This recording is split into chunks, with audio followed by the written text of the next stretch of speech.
Hi, readers. Today's our last day of this Reading to Learn reading unit. And I thought we would go back to the very beginning. It's been so long, you may not even remember this, though I hope you do. And we're just going to quickly go through all of our lessons and remember what we've learned and celebrate all the things that we've done. So, in our first lesson, we learned about how to preview nonfiction texts. You would ask yourself, what sort of text this is. What do you already know? And then we also talked about making sure that you are comfortable and sitting in a good spot with light and all that stuff. Here's a compare and contrast that a student did. So hopefully you guys are writing about what you're reading. That's really important. Here's one of our anchor charts. You ask yourself, what's the book mostly about? So then we started looking for structures. We talked about our hand being our graphic organizer, talked about boxes and bullets like that. We had that frog book. We learned that after you figure out the main idea, you pause and you look for supporting details. Here in session 3, we learned that we sometimes don't get told what the main idea is, so we make categories for ourselves. We did that with the octopus. Let's see, so it's important to take your own notes as you're reading. You become an expert and a teacher. So the more that you know about something, the better you become at teaching someone else. And when you teach someone else, it makes you really think carefully about how you're saying what you're teaching. And it also informs you about things that you may not know, especially if your student asks you questions. So we did that. Here's some more notes. Hopefully you have some notes that might look like that. And right now, as you're finishing up your information books, you can draw things like this. So if you create a drawing that has labels like that octopus or a flow chart like the factory drawing, that'd be great. We revise our ideas as we go through. We might make a prediction and then change it. Let's see, getting better requires clear goals.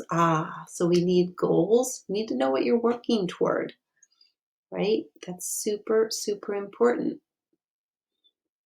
So we thought about what kind of goals do we need? Do we need to add to our vocabulary? Do we want to keep track of words that we don't know? Do we want to summarize? Do we want to read something different? Do we want to put different sources together? So many things. So this was one of our slides where we were talking about how to set a goal and what your goals could be. In session 2, we talked about not being a nonfiction curmudgeon. Remember that guy?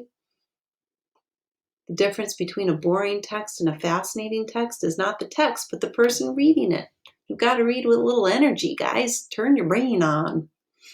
Here are some good spots where you, ideas for taking notes. I made lots of notes for this chart. These are great jots, things that people wrote down. Hopefully you're doing that. And then you talk about what you read. It's really important. You read differently because of the things that you might talk about. So you could say, I wonder, this is important. It's important to notice something. It reminds me. All of those things, the ways that you talk and the ways that you start your sentences are important. Here's some examples of that. Determining your perspective. Distinguish your own opinion from that of the author. This is a really tricky concept. You have to kind of notice what kinds of words the author is using. And you can disagree with the author, but if you do, you should have a reason. So here we are.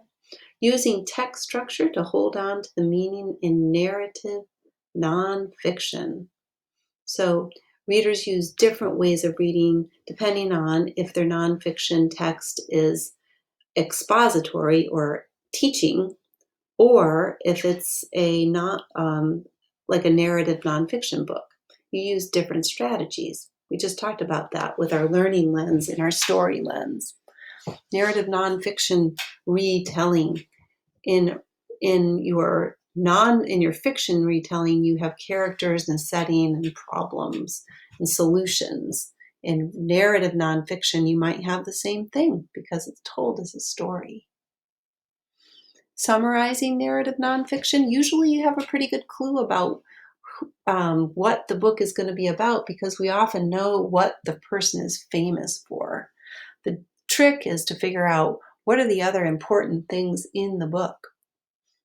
So back to that hand graphic organizer, you want to remember that a true story about a person or event, it's important to know what they're famous for, but also how they got there.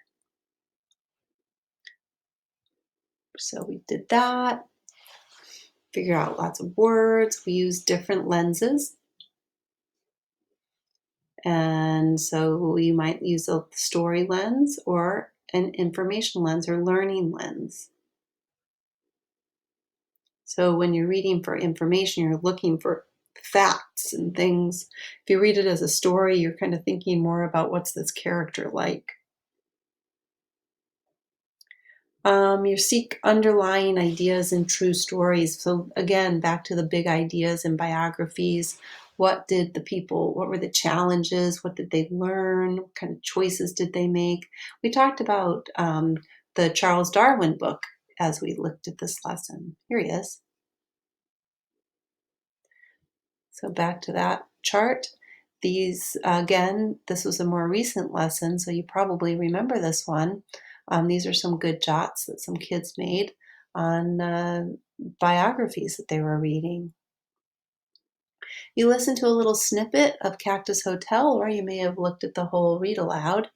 That lesson was really so that you could understand that sometimes you use the same strategies when you're reading a biography on any text that is narrative nonfiction. So even if the character is not a human, you might still use those strategies. This is where we talked about somebody wanted but so. So as this is a great graphic organizer, something super easy. In your mind, as you're reading, think about who the character is, what did they want, what gets in the way, and how did the character respond. And this was the last lesson. So identifying when a text is hybrid nonfiction and adjusting. So just like when you're playing a video game, and you're like, yay, I finished that level, and then it takes you to another level that's even harder than the last level.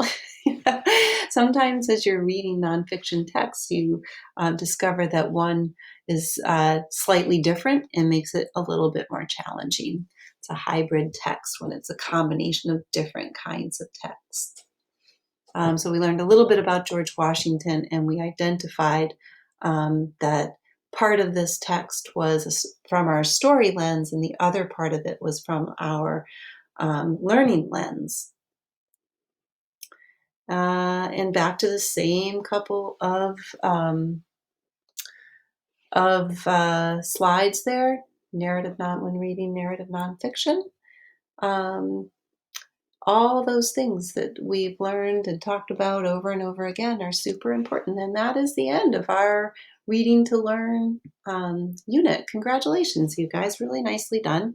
Our next unit is going to be another very, very fun unit focused on mysteries. So enjoy reading for the rest of this week your nonfiction and narrative nonfiction.